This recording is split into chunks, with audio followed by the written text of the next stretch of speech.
का नाम दो चार बार ले लो तो वोट हमारे अपने आप बढ़ जाते हैं। दुर्भाग्य के साथ कहना पड़ रहा, सनातन संस्कृति को कांग्रेस के लोग जिस प्रकार चुन चुन के गालियां बकते हैं, ये उनका चरित्र बताता है कि वो किस मिट्टी के बने। और एक तरफ देशभक्त राष्ट्रवादी लोग जो अपने सनातन धर्म की संस्कृति के साथ जुड़ करके बात भी कर रहे हैं और डंके की चोट मोदी जी के साथ देश पे राज भी कर रहा है, ये भाजपा और हमारी संस्कृति बताती है। जोरदार तालियां माननीय मोदी जी के लिए बजाएं। और बाबा योगी जी, मैं उनको भी स्मरण कर रहा हूँ। हमारे लिए सौभाग्य की बात, आज जब मैं बात करूंगा तो मैंने पहले विलंब से आने की क्षमा जरूर मांग ली, लेकिन ये मान के चलो आज आपने हमारे अपने सांसद प्रत्याशी जी ने बुलवाया है। मैं आपके साथ ये आश्वस्त करता हूं कि आज तो देर से आया, अगली बार सबसे पहले कार्यक्रम अगर कहीं बनेगा तो मैनपुरी का बनेगा, ये मैं आपको गारंटी देता हूं। ये हमारे अपने कार्यकर्ताओं के लिए कितना अलग प्रकार का माहौल है। हम मोदी जी के 3 चुनाव को तीनों तरह से देखें, अलग अलग प्रकार से आकलन कर लें। हम सब जानते हैं कि मोदी जी के पहले इनकी सरकार थी और सरकार के नुमाइंदे कर क्या रहे थे, बड़ा अलग प्रकार का माहौल है। मैं राम और कृष्ण भगवान की धरती पर बोल रहा हूँ। मुझे एहसास है इस बात का, इस देश में दुनिया के अंदर भारत की अगर पहचान बनाई तो भगवान राम को शरीर छोड़े 17 लाख साल हुए, भगवान कृष्ण को शरीर छोड़े 5000 साल हुए, और अब हम नहीं कह रहे, नासा के माध्यम से डूबा हुआ राम सेतु उसकी आयु से मालूम पड़ जाता है। भगवान कृष्ण की भेंट द्वारका की जो आयु डूबी हुई हम सब जानते हैं, और डूबी भेंट द्वारका की आयु निकाल करके कोई देख सकता है कि जो हम कह रहे हैं ये कपोल कल्पित नहीं है। भगवान राम और भगवान कृष्ण जिस धरती से निकले और जिनके माध्यम से पूरे दुनिया में भारत की पहचान एक अलग रूप में स्थापित हुई, कोई अपने मानव जीवन में रहते रहते किस प्रकार का उदात्त जीवन जी सकते हैं, ये केवल 2 नाम, बाकी तो 33 करोड़ देवी देवता है।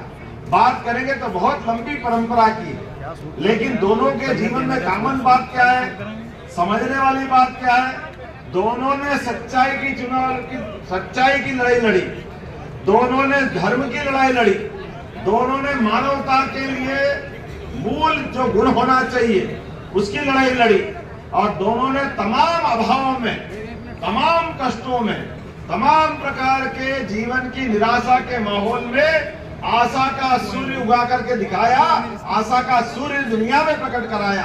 हम इसलिए सनातन धर्म की जय जयकार करते हैं।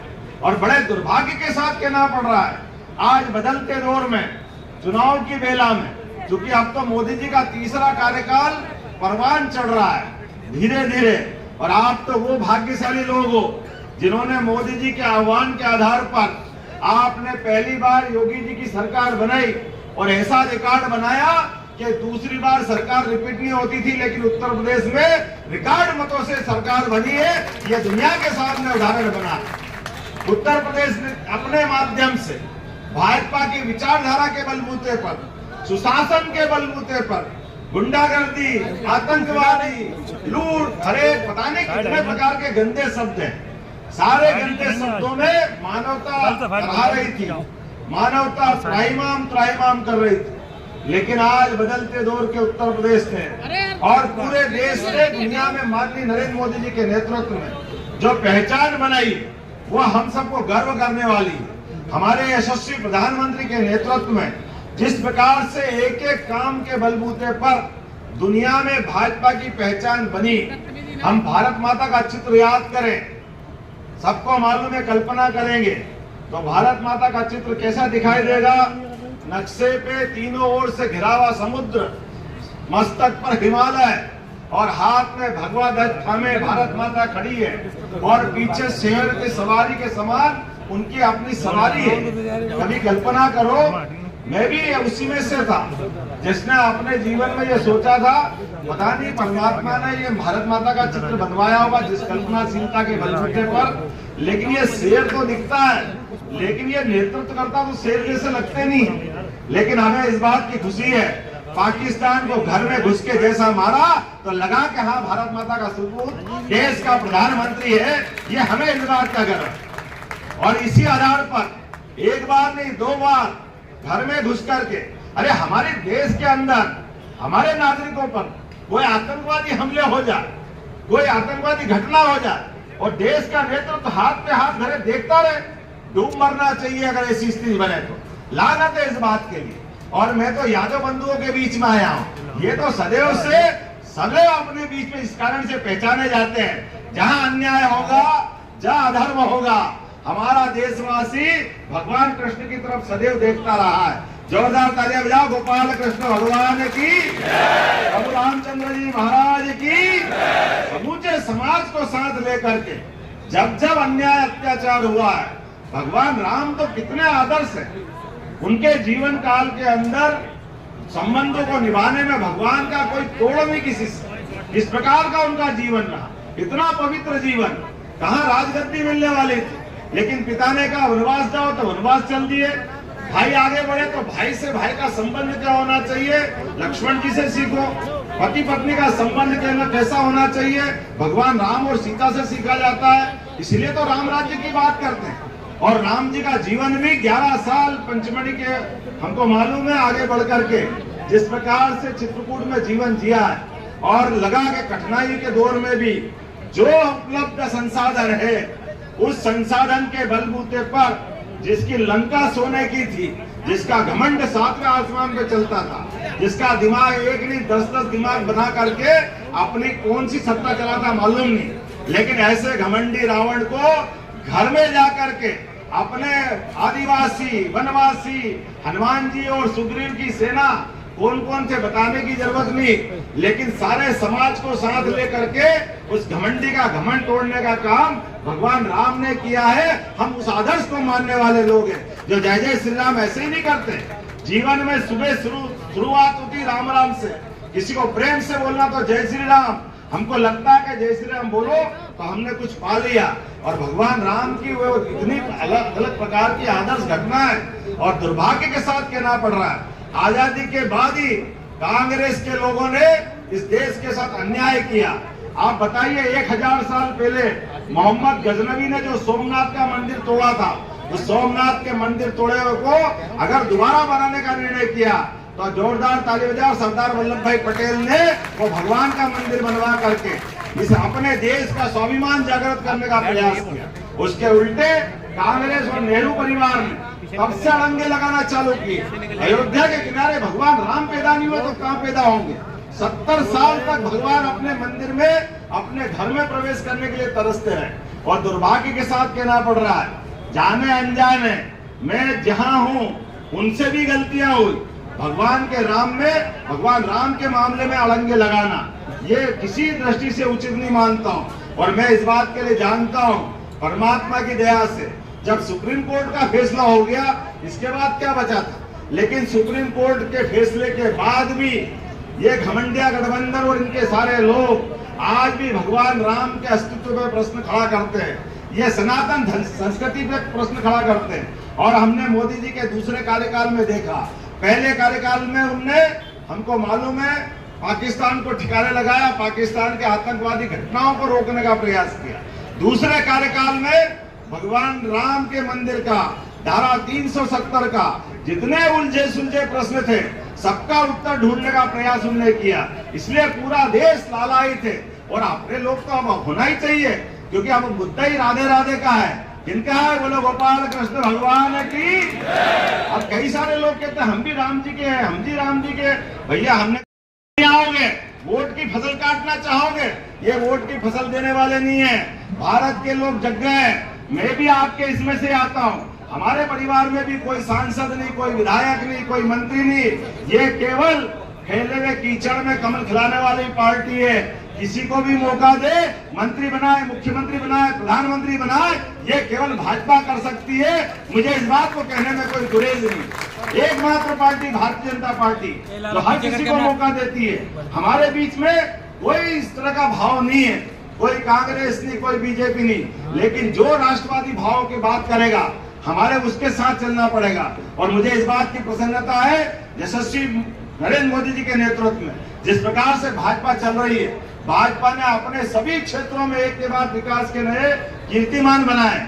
आज सांस्कृतिक अनुष्ठान का पर्व चल रहा है। लोग अयोध्या अयोध्या कहते रहे, अयोध्या में तो मंदिर बनाया ही बनाया, अयोध्या से अरब में भी मंदिर बनवा दिया। यह नरेंद्र मोदी की अपनी छात्र अपनी क्षमता, ये धाक और साख कि हमारे अपने देवी देवता दुनिया में कहीं भी हो, उनका मान सम्मान क्यों नहीं मिलना चाहिए, उनको क्यों सम्मान के साथ नहीं देखना चाहिए। अरे हम किसी का अपमान नहीं करना चाहते, लेकिन अपने सम्मान का तो ध्यान रखेंगे।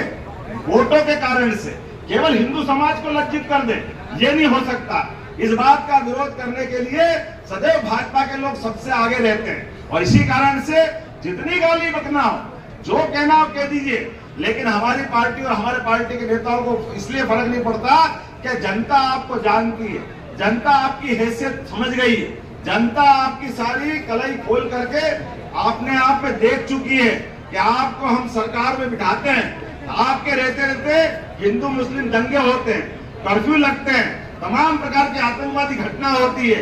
नरेंद्र मोदी जी के नेतृत्व में 10 साल के अंदर पूरे देश में क्यों दंगे नहीं हो रहे, 10 साल के अंदर क्यों भारत आगे बढ़ रहा है, वित्त व्यवस्था से लेकर सारे क्षेत्रों में आगे बढ़ रहे हैं। और अभी मेरी तो सरकार को ज्यादा टाइम नहीं हुए, लेकिन 3 महीने से भी कम समय में जिस प्रकार से मध्य प्रदेश में मोदी जी के आह्वान पर सरकार बनी है, हमारी सरकार ने निर्णय किया है कि भगवान राम का तो धाम बन ही चुका है, अयोध्या का आनंद हुआ है, उज्जैन में बाबा महाकाल का महालोक बनकर के आनंद दे रहा है, लेकिन भगवान राम अयोध्या के बाद चित्रकूट उनको सबसे प्रिय है। हमने चित्रकूट का निर्णय किया है, अब चित्रकूट में भगवान राम के सारे देवस्थान आनंद के साथ उसी प्रकार से जगमगाएंगे जैसे भगवान की कीर्ति प्रसिद्धि थी। हमने प्राधिकरण बनवा दिया और केवल चित्रकूट नहीं, भगवान राम, और आपको जानकारी में है भगवान के सामने योजना रखी, उन्होंने कहा बिल्कुल आप आगे बढ़िए।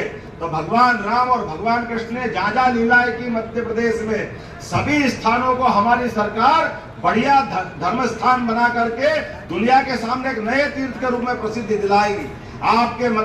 आपके और मेरे मन के भाव से हमने सबने देखा, भगवान का भक्ति का भाव तो है ही, लेकिन भगवान आदर्श विद्यार्थी भी तो है। 64 कला, 14 विद्या, 18 पुराण, 4 वेद, अगर किसी ने शिक्षा ग्रहण करी तो वो विद्यार्थी का नाम है श्री गोपाल कृष्ण। हम सब जानते हैं शिक्षा का क्या महत्व है। कंस को मारने के बाद भी भगवान ने शिक्षा का क्या महत्व है ये सबके सामने बता दिया। और लोग कुर्सी के चक्कर में पागल हो जाते हैं, मैं हटूं तो मेरी पत्नी बन जाए, पत्नी हटे तो ये बच्चा बन जाए, ये बच्चा बने तो वो बच्चा बन जाए, एक ही घर में एक ही खानदान में सारे पद मिल जाए। अरे लोकतंत्र के मजाक गए भैया, राजा महाराजा का जमाना, अब ये जमाना चलने वाला नहीं है। अब जिसमें क्षमता है, जिसमें योग्यता है, नरेंद्र मोदी जी के नेतृत्व में, जेपी नड्डा जी के नेतृत्व में हमारी पार्टी उनका स्वागत करेगी, उनको सभी को मौका देगी।